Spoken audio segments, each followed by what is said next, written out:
let's see how Binance Smart Chain came into existence. In April 2018, Binance, one of the biggest cryptocurrency exchanges, decided to launch their own blockchain, Binance Chain. The main idea behind Binance Chain was to create a high-speed blockchain able to support large transaction throughput. To achieve this, the team behind Binance Chain chose the Tendermint consensus model with instant finality, and instead of supporting multiple applications, decided to focus on its primary app, Binance DEX. With DeFi on Ethereum flourishing and Binance DEX not getting as much traction as expected, Binance very quickly realized that the main feature missing from Binance Chain was the ability to run smart contracts and allowing other teams to deploy their own applications. At this point, Binance made an interesting decision. Instead of trying to add smart contracts capabilities to Binance Chain and sacrificing its performance, they decided to launch another chain in parallel to Binance Chain, and this is where Binance Smart Chain comes into play.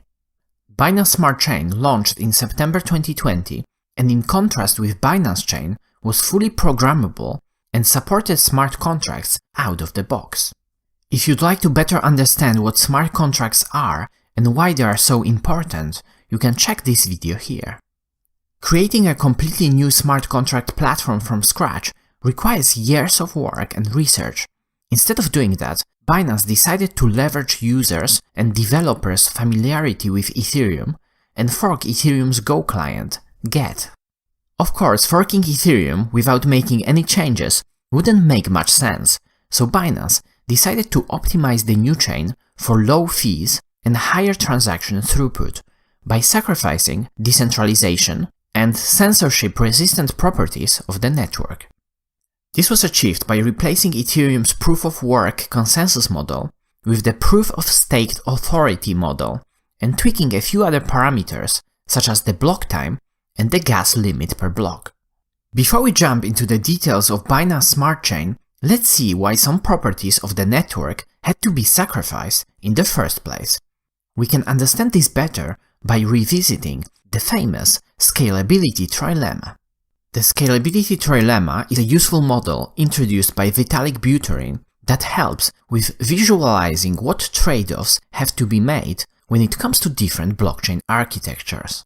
Each blockchain has three core properties: security, scalability, and decentralization that cannot be achieved simultaneously. So in order to significantly improve one of these properties, the other ones have to be sacrificed. Sharding is an attempt at solving this challenge at the base layer by splitting a blockchain into multiple smaller chains, shards. Sharding is one of the scaling approaches chosen by Ethereum, and it's one of the elements of the ETH2 upgrade. Unfortunately, sharding by itself cannot fully solve the trilemma, and even sharded blockchains wouldn't be able to process hundreds of thousands or even millions of transactions per second without sacrificing decentralization and security.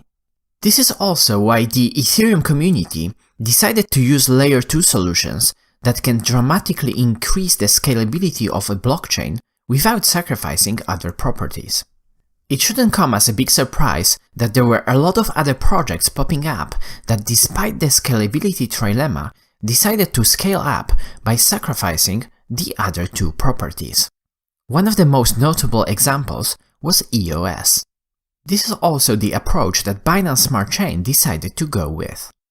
Binance Smart Chain, instead of using a proof-of-work or a proof-of-stake consensus mechanism, uses a proof-of-staked authority model. In this model, all transactions are validated by a set of nodes called validators. A validator can be either active or inactive. The number of active validators is limited to 21, and only active validators are eligible to validate transactions. Active validators are determined by ranking all validators based on the amount of BNB tokens they hold. The top 21 validators with the highest amount of BNB become active and take turns validating blocks. This is determined once per day, and the set of all validators is stored separately on Binance Chain.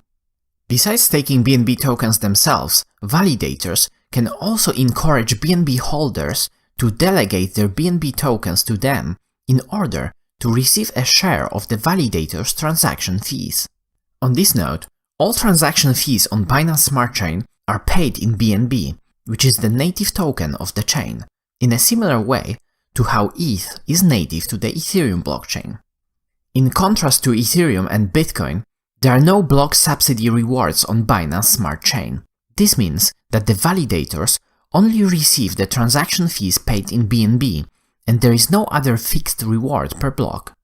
Although the POSA consensus model allows for achieving a short block time and lower fees, it does so at the cost of decentralization and security of the network.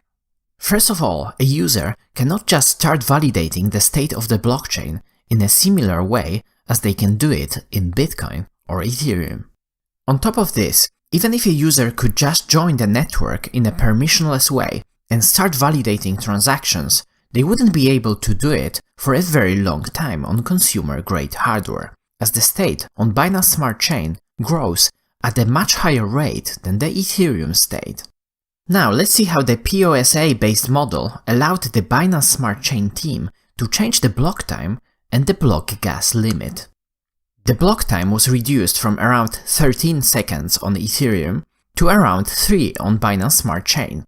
This allows for higher transaction throughput and faster confirmation time at the cost of having to store more data. If implemented on Ethereum, it would also increase the number of orphaned blocks, as there would not be enough time to propagate valid blocks across the network from multiple different geographic locations.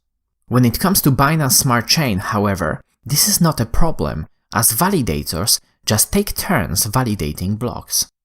Block gas limit is another important parameter that we discussed in our video on the gas fees.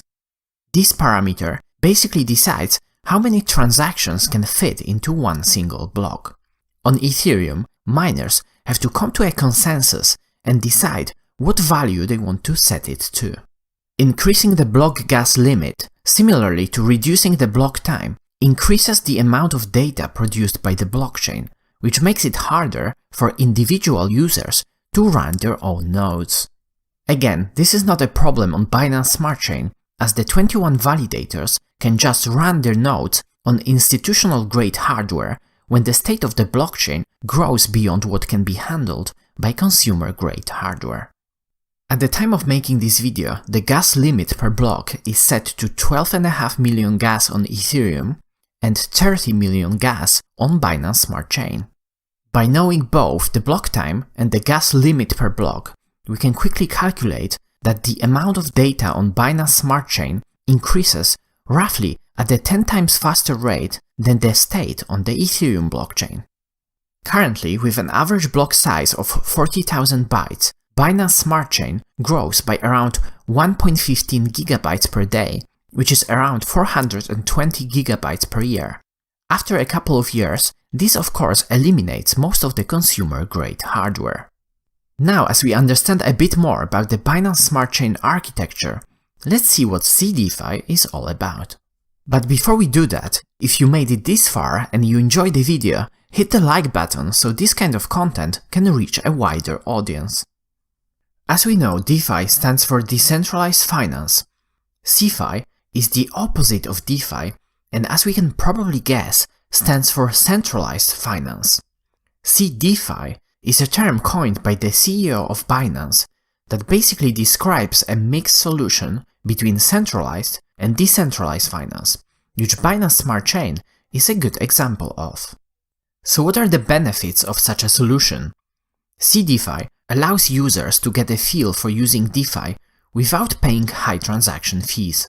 Low fees encourage users to play with multiple different DeFi protocols, such as decentralized exchanges, lending protocols, liquidity aggregators, yield farming tools, and others.